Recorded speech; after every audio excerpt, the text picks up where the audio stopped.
Президентке караштуу антикоррупциялык ишкерлик кеңешинин өкүлдөрү шайлоонун өтүшүнө көзөмөл жүргүзүүдө. Жалал Абад облусунда болсо 17:00 карата эч кандай мыйзам бузуу катталбаганын билдирилди. Барыбызга маалым, акыркы bundan мурунку жогорку кеңешке болгон шайлоолорубуз абдан бир ыплас жолдор менен болгон. Ага салыштырмалуу бул асман менен жердей эле болуп атат.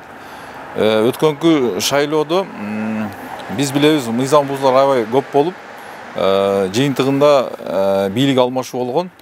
Анын бирден бир себеби административдик ресурс менен добуш сатып алуу колдонгон үчүн ошол нерсе болгон. Азыркы шайлоодо административдик ресурстук такыр колдонулбай атат. Бул боюнча президентибиздин жарлыгы чыккан. Бул боюнча көзөмөл аябай каттуу болуп атат. Ал эми облуста коомдук тартип туруктуу экендигин Жалал Абад облустук Ички иштер башкармалыгынын басма сөз кызматы билдирди. Учурда милиция тарабынан күчөтүлгөн тартипте көзөмөл жүргүзүлүүдө.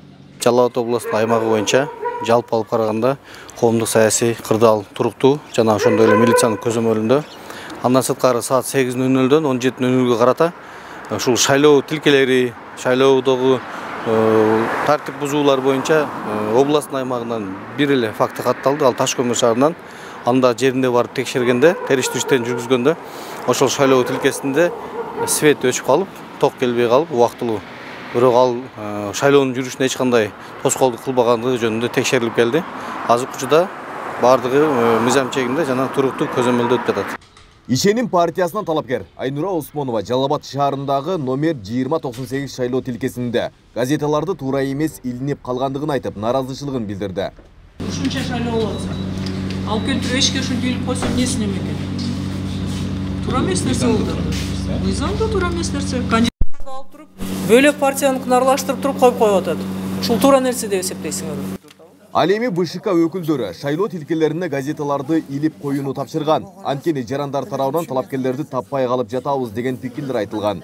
Газеталар илгиленип. Илгиленип? Элдер жалып калып атат. Биз кандидатыбызды тааныбай атабыз. Анан мен балдарга бердим. Балдар барып илип койду. Азыр келип бияк айтат, Айдана Шермат. Мен немем туура эмес го. Караса бет алмашып калды. Номер эмес экен. Мына жана жер ташкын. Абый муну ачканда муну да болуп калганда. Все баягы. Бекенчиликке кошулуп калды деппи? Ошондой. Ошондой болуп калганда номерация турат. 23. БШКнын аймактагы өкүлү талапкердин шайлоо тилкелеринде жүрүшү мыйзамсыз экендигин айтты. Номер 2098 шайлоо тилкесинде 2675 шайлоочу катталган. Ал эми 17:00 карата 668 жаран добуш берген. Жалал Абад облусундагы шайлоочулардын жалпы саны 685.620 түзөт. Аларга аймактарда 452 шайлоо тилкеси уюштурулган. Шайлоо өнөктүгүн ондой эл аралык байкоочу байкоо салууда. Айбек Исабеков, Аскар Мамат Исаков, Регион.